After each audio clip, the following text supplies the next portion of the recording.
Good evening बच्चों। आज हम आपको क्रिया विशेषण समझाएंगे। क्या होते हैं क्रिया विशेषण, क्या है इसकी परिभाषा, इसके भेद कैसे होते हैं, ये आपको उदाहरण से समझाएंगे। क्रिया विशेषण को याद करने की शॉर्ट ट्रिक आपको समझाएंगे। तो दोस्तों बने रहिए बच्चों, बने रहिए साथ में और इस वीडियो को अंत तक देखिए। अगर आप पसंद आता है तो लाइक कीजिए और शेयर कीजिए। दोस्तों ये है क्रिया विशेषण, इसकी कुछ परिभाषाएं होती हैं और भेद। सबसे पहले हम देखते हैं जो वाक्य हैं उनको ध्यानपूर्वक पढ़ोगे। अगर आप इन वाक्यों को ध्यानपूर्वक पढ़ोगे तो आपकी सब कुछ समझ में आ जाएगा। जैसे घोड़ा तेज दौड़ता है, घोड़ा तेज दौड़ता है, तो इसमें तेज क्या है, ये इसकी विशेषता है। जब इसकी विशेषता बता रहा है कि तेज, तेज का मतलब क्या होगा, फास्ट दौड़ रहा है, यानी इसकी क्या होगी, विशेषता है, तो इसे क्या बोलेंगे हम, विशेषण। राम कम बोलता है, राम क्या करता है, कम बोलता है। जब राम कम बोलता है तो क्या उसकी विशेषता है। इन दोनों वाक्यों में तेज शब्द दौड़ना क्या है, वो क्रिया की विशेषता है, और कम शब्द क्या है बोलना है, जो कम बोलना, ये भी एक क्रिया विशेषता है, इसलिए क्या बोलेंगे इसको, क्रिया विशेषण। तो ये क्या कहलाएगा, क्रिया विशेषण कहलाएगा। अब इसकी परिभाषा, वे शब्द जो क्रिया की विशेषता बताते हैं उन्हें क्या कहते हैं, क्रिया विशेषण। जो शब्द क्रिया की विशेषता बताते हैं उन्हें क्या बोलते हैं हम, क्रिया विशेषण कहते हैं। जैसे वह धीरे धीरे चलता है, तो धीरे धीरे क्या हो गया, क्रिया हो गई, और साथ में चलना क्या होगा, जो चल रहा है वो क्या हो गया, चलना हो गया क्रिया, और धीरे धीरे क्या हो गई, विशेषता हो गई। इस वाक्य में क्रिया शब्द क्या है, चलना, और इसके साथ विशेषण क्या है, धीरे धीरे। इसी प्रकार क्रिया विशेषण एक क्या है, अभिकारी शब्द होता है। अभिकारी, अभिकारी का मतलब होता है अधन विकारी, यानी तो ये योग से बना होता है, इसे हम अभिकारी शब्द कहते हैं।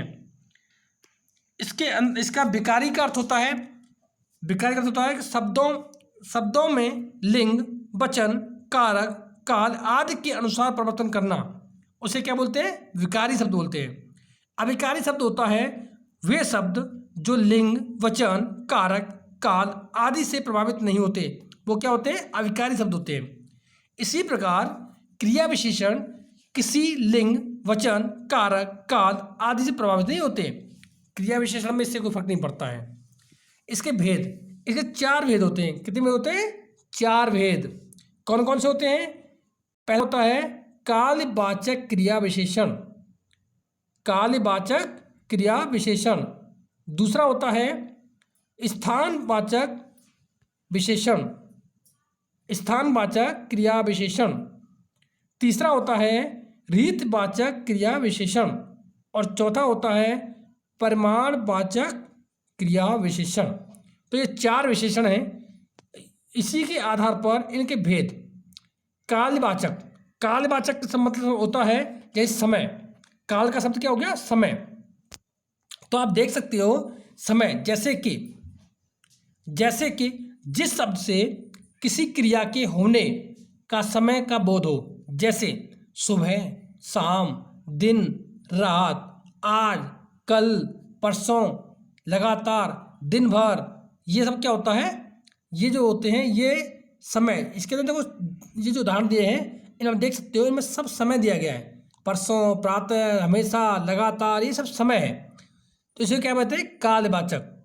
जैसे मैं अभी जा रहा हूँ, अभी, अभी का मतलब हो गया समय आ गया, अभी जा रहा हूँ तो समय आ गया इसके अंदर। इसके अलावा जब बुलाएगा तब मैं चला जाऊँगा, यानी जब वह बुलाएगा तब मैं चला जाऊँगा, तो तब क्या आ गया, समय आ गया, और जब क्या आ गया, ये भी समय आ गया। ये क्या है, कालवाचक। उसके अलावा आज पढ़ोगे तो कल लाभ उठाओगे। बच्चों आज आप ये पढ़ोगे तो इसका लाभ कब होगा, आपको कल होगा, यानी एग्जाम में होगा। तो इसीलिए आज पढ़ोगे तो कल लाभ होगा। आज क्या है, समय है, कल क्या है, लाभ, कल क्या है, वो भी समय है। तो इसके अलावा एक होता है स्थानवाचक, सेकंड है स्थानवाचक। अब बात आती है स्थानवाचक क्रिया विशेषण कैसा होता है, उसकी पहचान क्या है। स्थानवाचक क्रिया विशेषण में जहाँ पर किसी स्थान का बोध हो, जैसे यहाँ, वहाँ, ऊपर, नीचे, तो उसे क्या बोलते हैं, स्थानवाचक कहते हैं। जैसे दाएं, बाएं, भीतर, ऊपर, आगे, पीछे, ये सब क्या है, स्थानवाचक होते हैं। जैसे मेरा मित्र यहाँ रहता है, इसमें क्रिया क्या है, इसमें स्थानवाचक विशेषण क्या है, यहाँ, क्या है, यहाँ। मेरे घर के ऊपर रहता है, वह मेरे घर के ऊपर रहता है, तो उसमें क्या हो गया, उसमें हो गया वह मेरे घर के ऊपर, यानी ऊपर।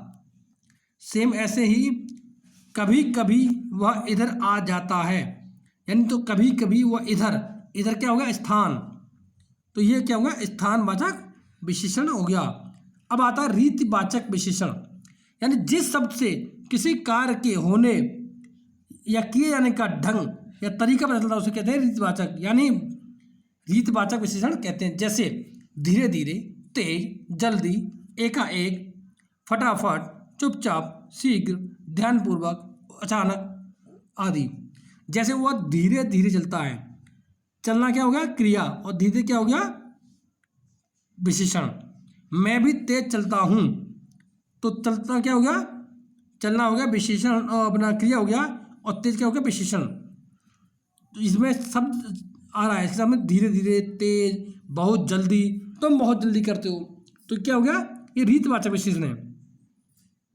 इसके अलावा आता है परिमाणवाचक, यानी जिस शब्द से किसी क्रिया के परिमाण या मात्रा का पता चले उसे क्या कहते हैं, परिमाणवाचक क्रिया विशेषण। जैसे कम, अधिक, बहुत, थोड़ा, खूब, उतना, जितना, अत्यंत, ढेर आदि।